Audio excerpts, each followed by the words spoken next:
The man didn't speak a word. He just sat there at table 9, rain-soaked, shivering, and staring into nothing. But something in his silence screamed louder than words ever could. Maya glanced at him from behind the counter again, wiping a chipped coffee mug with the same old cloth she'd been using for weeks. She was used to rough-looking people drifting through the small roadside diner, especially during stormy nights like this. But there was something different about him, something broken, and yet dignified. She tightened her apron and walked over. "Sir, you okay?" she asked softly, but the man said nothing. He didn't look up. Didn't nod.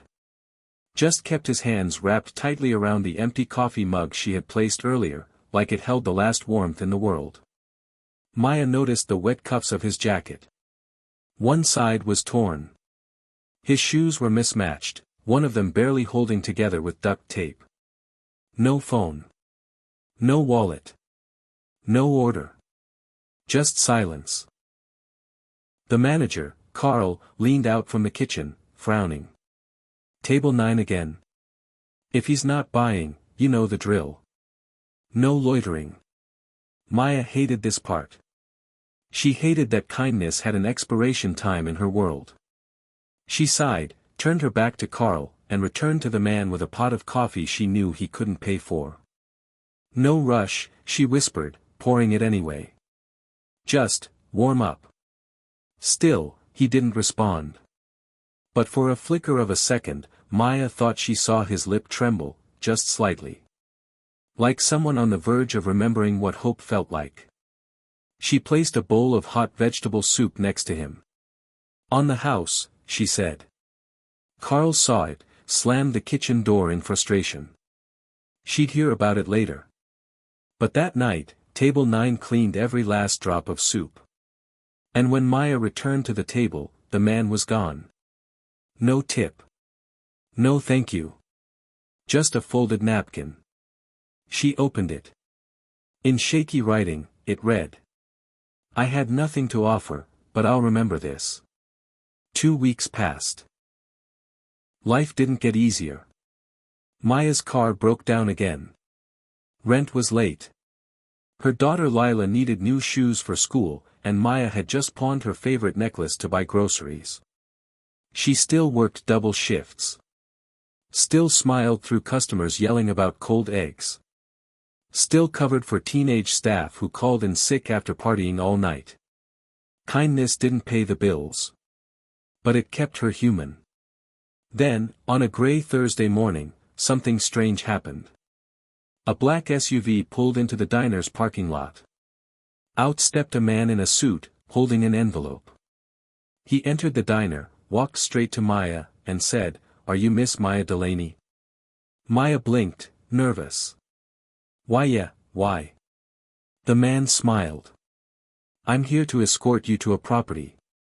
You've been requested." "Requested, by who?" He handed her the envelope. Inside was a single card that read. "Come see what your kindness built. Table 9. Her hands trembled. "Is this a prank?" "No, ma'am," the man said, his voice sincere. "You're being expected." They drove nearly 2 hours outside the city. Maya stared out the window, anxious, tired, and completely confused.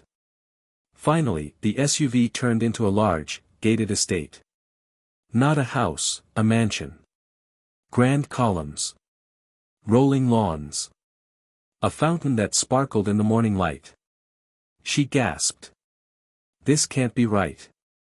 But then she saw it, etched into the stone pillar near the gate. The Delaney Center for Rest and Renewal. Delaney. Her name. "What is this?" she whispered. The suited man turned, smiled gently. "It's yours." Inside the mansion, everything was like a dream. Wide halls. Sunlight through tall windows. A reading lounge. A fully equipped kitchen. Dozens of guest rooms, every one prepared like a sanctuary. And in the main room, standing near the fireplace, was him. Table 9. But now, clean. In a suit. His hair trimmed. He looked strong. Calm. Alive. You, Maya whispered.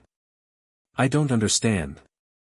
He stepped forward, emotion softening his eyes. My name is Elijah Crestmore. He paused. Crestmore, she echoed, stunned. The Elijah Crestmore. The tech billionaire who disappeared 5 years ago. He nodded. I walked away from everything after my wife and daughter died. I lived on the road. I couldn't speak. Couldn't live. I had money, but no will to use it. I sat in your diner that night thinking it might be my last night on earth. Maya's breath caught. You didn't ask questions. You didn't judge. You just gave me warmth when I didn't deserve it. That soup. That coffee. That was life. Tears welled in his eyes.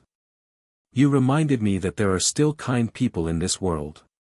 That maybe I still mattered. You didn't just feed me, Maya, you saved me. She stood frozen. I promised I'd remember. And I did. He handed her a key. This house, it's a wellness center now. For anyone who's lost, who's broken, who's been forgotten. And you, Maya, are its heart. You'll run it. You'll live here. Your daughter will have everything she needs. Maya dropped to her knees. I don't know what to say. Elijah knelt beside her. Just promise me this, keep giving people soup. Keep giving them hope. Months passed. The Delaney Center bloomed into something magical. Homeless veterans found peace. Young mothers fleeing violence found shelter. Artists battling depression rediscovered purpose. And every time someone walked in hungry and silent, Maya would smile and whisper. Table 9 is always open. The world doesn't change through grand gestures. It changes when one person chooses kindness, even when they have nothing left to give.